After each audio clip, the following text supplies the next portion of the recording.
Thanks very much, Tina, and thanks for the invite and for reaching out to me. Just to give my own background, I'm a respiratory consultant in the Bonsecourt Hospital in Cork, in Ireland, and I'm not an expert in infodemics, so apologies if I give any faux pas. I suppose I want to give the story of Ireland's COVID key influencers WhatsApp group. This won't apply to every country. Ireland's a small country. We've about 4.5 million people. We've got a border between the Republic and the north of Ireland. The north of Ireland's under UK governorship. So Ireland managed, the Republic managed things differently than in the north of Ireland. One thing people say a lot about Ireland is that you're usually one step removed from people, meaning everyone knows everyone in Ireland, or if you don't know them, your mom knows them, and they usually know the other person's mom. So it's a very small connected network in Ireland. I might move to the next slide, please.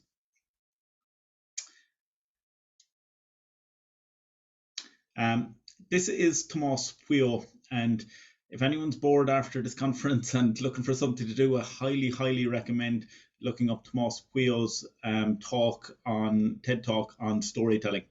And unfortunately, when you listen to his TED Talk on storytelling, it ruins most movies for you thereafter, because you realize most movies are following a script. Tomás points out that the best TED Talkers in the world actually spend 65% of their time telling stories and only 25% telling facts. Stories are 10 times more memorable than facts. And I'm going to say that twice. Stories are 2 to 10 times more memorable than facts, so you'll remember it. Any movie starts in the ordinary world. There's usually an inciting incident. There's a threshold where it tests allies and enemies, and there's a midpoint. The enemies close in. There's a crisis. A team is put together of unexpected people, and then you have the climax resolution, the aftermath. And I suppose that's the way I'm going to frame my talk today. I'm going to describe that as it applies to COVID and how it hit Ireland. I'll move to the next slide, please. Some of you may recognize this slide from Game of Thrones. It's where the White Walkers are coming upon the wall. Everyone was living in fear of the White Walkers. And I suppose in the first week in March 2020, I had the opportunity to organize a conference in our hospital where we were put in touch with an intensive care consultant in Lombardy, Italy, Frank Rizzolo.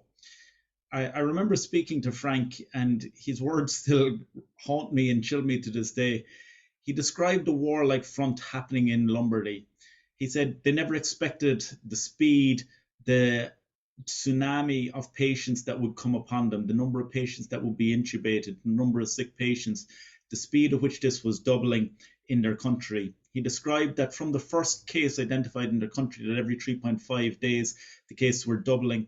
And in his area in Lombardy, there were 6 major academic hospitals. 5 of them had been turned into COVID hospitals, and 1 was for non-COVID care. In the 5 COVID hospitals, they had increased their ICU bed capacity 5-fold over, and at the time they had stopped triaging and accepting over 60-year-old patients to ICU. They were so overwhelmed with the number of patients being intubated. I think that's what happens in an uncontrolled COVID situation. It was interesting that Frank said he and I are probably never going to ever meet. He described it like being a world war and hearing the front coming upon where you are, and saying that all he could do was warn us and advise us as to what was to be expected. Next slide, please. In Ireland, we were actually in a completely different situation at the time. The first week in March, the 5th of March was the first time we'd recognized community spread of COVID in our country. And that's the first acknowledgement that there was going to be an issue. But there was a lot of different politicians, there was a lot of different scientists, there was a lot of different people on TV talking about different things. And the message was not clear, concise. And the concern at the time was, we were on the 5th of March, and working as a respiratory consultant, I could see that there was a lot of COVID patients starting to come into our hospitals. But because of incredibly restrictive COVID testing criteria, we weren't able to test patients because there was a national shortage of COVID testing kits. And because of that, you couldn't identify patients early enough for COVID. Therefore, our modelers didn't have accurate data. Therefore, our politicians weren't making meaningful sense of the situation. At the time, on the 5th of March, there were still plans to continue with the Patrick's Days parade. There was a lot of international rugby matches taking place around the country.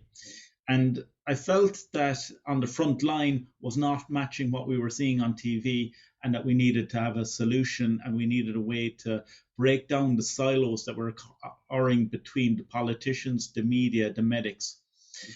Next slide, please. Some of you may recognize a fable. It's a European fable of what's called the stone soup fable. And this is a monk, and he is a tired, weary monk traveling. And he comes to a village, and he's trying to get help and food. And he's not having much success. So he tries a different strategy. He decides to start boiling stones in with water in a pot in the center of the town. Everyone comes out to look. And actually, he starts tasting the water with the stones, and then he goes, this could do with a bit more potato. Somebody goes and grabs some potato. He says, tastes it again, says this could do with a bit of carrots. Somebody goes, gets a bit of carrots, he adds it in. He then says this could do with a bit of meat. He started out with nothing, and by the end of it, he actually had a proper stew, and the whole town enjoyed the benefits of the stew. Next slide, please. I explained that any good story has to have a team come together, and what we did at the start of the COVID pandemic was we created a WhatsApp group. And what we did is identified key opinion leaders, people that were the heads of different medical organizations that I worked with. I mentioned Ireland's a small community. A lot of people know a lot of people. We created a WhatsApp group of frontline medics working in intensive care, public health, our chief medical officer. We included infectious disease doctors, critical care doctors, respiratory doctors, and public health doctors. We included anyone that had a large network for sharing information. There was a company, GP Buddy, that had access to 3,500 GPs in our country. Pharma Buddy had access to 4,000 pharmacists in the country, and other major IT sites like this. We got the heads of each of those. We got politicians. We got cross-party politicians. At the time, our government was in a transition, so we got the old and the new Minister for Health. We got the incoming Taoiseach, our Prime Minister for the country, and we got a lot of journalists across papers, radios, and TV. And the first 50 people added to the group, we had the politicians, the media, the medics, and what I'd call the unknown unknowns.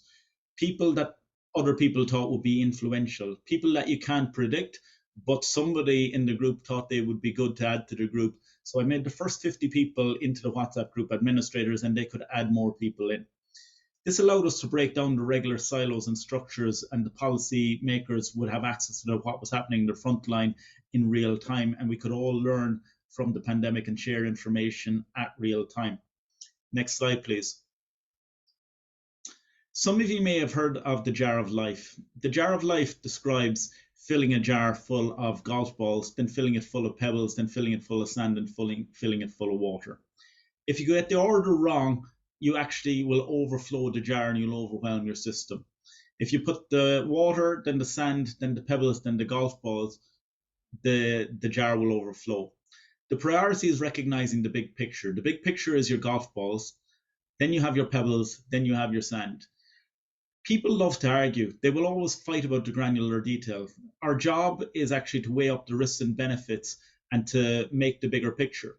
You can fight about the sand or you can fight about the golf balls. In managing COVID, the golf balls are your PPE, they're your ventilation strategies, they're your vaccination strategies, they're your communication strategies. You have to think, what are the big pictures? There's no point fighting about the sand if you haven't got the big picture, which is the golf balls, correct. Next slide, please. I mentioned that this was a team of various people from across the country. There was a lot of people that you wouldn't expect in the group. There was a historian who'd done her PhD on the 1918 Spanish flu pandemic, Dr. Ida Mills. There was a doctor, Dr. Paul O'Brien, added by one of our local GPs, Paul was a local guy from where I'm from in Cork who had actually gone to med school in China in Chinese and actually worked in healthcare procurement systems between China and Europe at the time. Next slide, please. Paul actually asked me to write to his colleagues over in China a letter of support, asking them to outline what had happened in COVID and how they managed COVID in China. The Chinese were very reciprocal in this. They actually got 16 of their national experts. They basically got infectious disease doctors, they got respiratory doctors, critical care doctors to give us a presentation. One of the people in the WhatsApp group was our director of our main news station in the country, the RT News, and they actually did a podcast based on this conference shared between Ireland, where each of the representatives from the universities in Ireland, our Prime Minister, Micheál Martin, and actually intensive care doctors from Oxford watched in on the 11th of March to a 2-hour conference of how China managed COVID and how the doctors over in Wuhan were managing COVID. So we were able to share in real time this information, and then this was further broadcast out through the Royal College of Physicians Masterclass series. They talked to us about steroids, they talked about tocilizumab, they talked about PPE, they talked about COVID testing, they talked about how they segregated their hospital into COVID and non-COVID pathways. Next slide, please.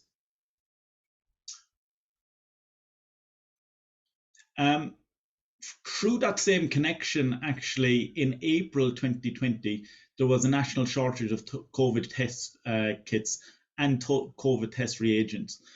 Paul, through his contracts in China, in conjunction with the HSE, our National Health Service Procurement Agency, and one of the infectious disease professors nationally, were able to coordinate getting 4 million COVID test swabs and 19 PCR machines tested, validated, and imported from China through the WhatsApp group, just by having these connections of connecting and breaking down barriers and interconnecting people that otherwise wouldn't have made contact with each other in a rapid, fast, successful time.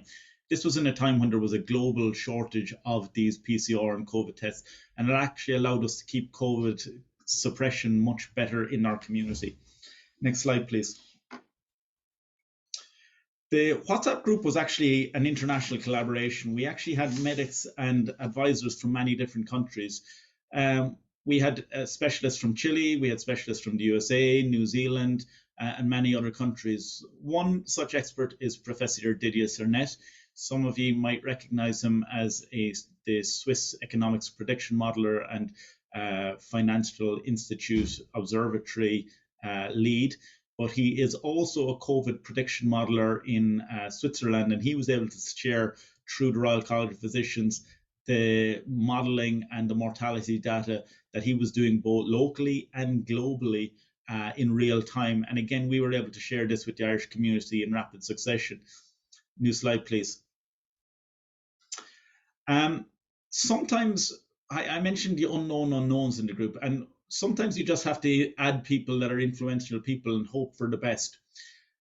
In April 2020, we in Ireland had ordered 1,000 non-invasive ventilation hoods, and there was a backlog. Italy actually weren't able to release these. They were made, the global production supply of these NIV hoods were being made in intersurgical in Italy, and they were so short and so overwhelmed in their ICUs that they weren't able to release the 1,000 NIV hoods. We put this into the WhatsApp group, and interestingly, one of the people working in medtech in the WhatsApp group actually reached out to Intersurgical in Italy, asked how they could facilitate and assist increasing the global production of these NIV hoods.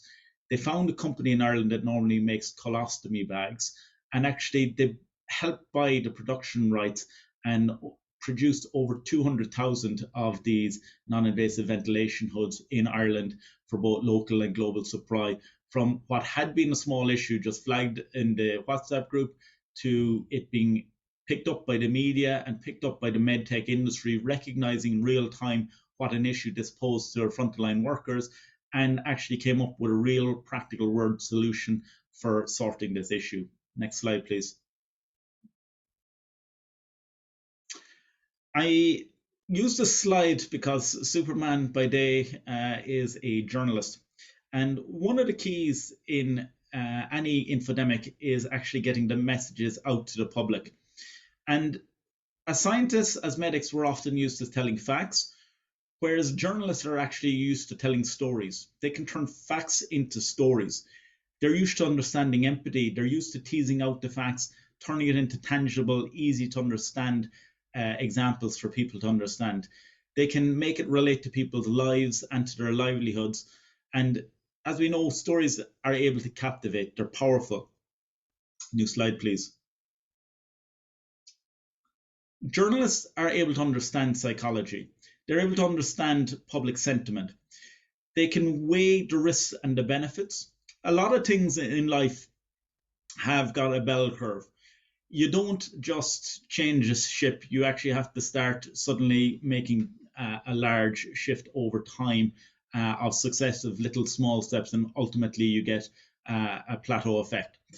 One of the advantages of the WhatsApp group is we had frontline medics working in the front line who were managing something that they'd never managed before, and we were all learning in real time. But we had a means and ways of sharing this nationally and translating it so that it was understandable by the politicians who are the decision makers and the media, both the radio, the TV, and the papers, so that they could share this. I would say for the first 3 months of the WhatsApp group, about 30% of national newspaper articles were rising. We would say something in the WhatsApp group, we'd have anywhere between 20 and 50 messages. It was almost like a data dump of information sharing as somebody learned something new or shared something. You'd debate things, and then it would be picked up by a journalist. And then if there was a national expert on the topic, it would be recognizable clearly that they were talking in the WhatsApp group. Even as the time evolved, we started picking more people and adding them to the WhatsApp group. If someone was clearly an expert in an area, we added it to the WhatsApp group. Next slide, please. Ireland has been very successful in their vaccination program. As of today, we have a 94.5% vaccination rate amongst adults. It's the highest in Europe at the time. And this was done by the huge work of Professor Brian McRae, our Director of COVID-19 Vaccination Task Force. Next slide, please. Brian often talks about the 4 Cs: collaboration, a collection, national effort, convergence, an integrated plan, confidence, having trusted voices, clinical leadership, communications which are agile and targeted. At the start of the vaccination program, Brian actually arranged for the social media platforms, many of whom have their EU headquarters based in Dublin, Ireland, including TikTok, Facebook, Twitter, and Google, to actually meet him to ensure that there wasn't a lot of information being shared about anti-vaccination strategies, that the science was being protected, and that the truth was being protected. One thing that you come to learn is when two people are given equal airtime on the radio, it leads to public confusion if they are saying polar opposite views. And we made an active decision in the country that we wouldn't actually go head to head with the anti-vaxxers. What we did is we gave clear, concise public health messaging. We actually focused on the truth. We focused on trusted voices. And instead of causing confusion by going head to head with anti-vaxxers, where people get swayed as to whether there's a true debate, you actually focus on what is the truth, what is the fact, what is the scientist, and over time you get that bell curve of trust in public health and trust in the science. New slide, please. This is a slide by, I think it was the ECDC during the week. And it looks, it was actually data from last month. So at the time, Ireland had a 93% vaccination rate. And if you look at the 14-day prior mortality per million population, you can see as you go down in national vaccination rates, you start to go up in mortality rate per million population. Like anything, there's always going to be confounders, but I think it's a striking image as to show the importance of vaccination and the effect that it has on mortality. And it's another key message for promoting vaccinations. New slide, please. We're still in the middle of a pandemic. We've got a lot of things that we're going to be facing. We're going to be facing new variants. We're going to be facing healthcare worker burnout soon. We're going to be facing the economic consequences. Everyone is tired of COVID. We're tired of wearing the mask. We're tired of the effects on our social interaction. We're worried about our future. This is by no means over. New slide, please.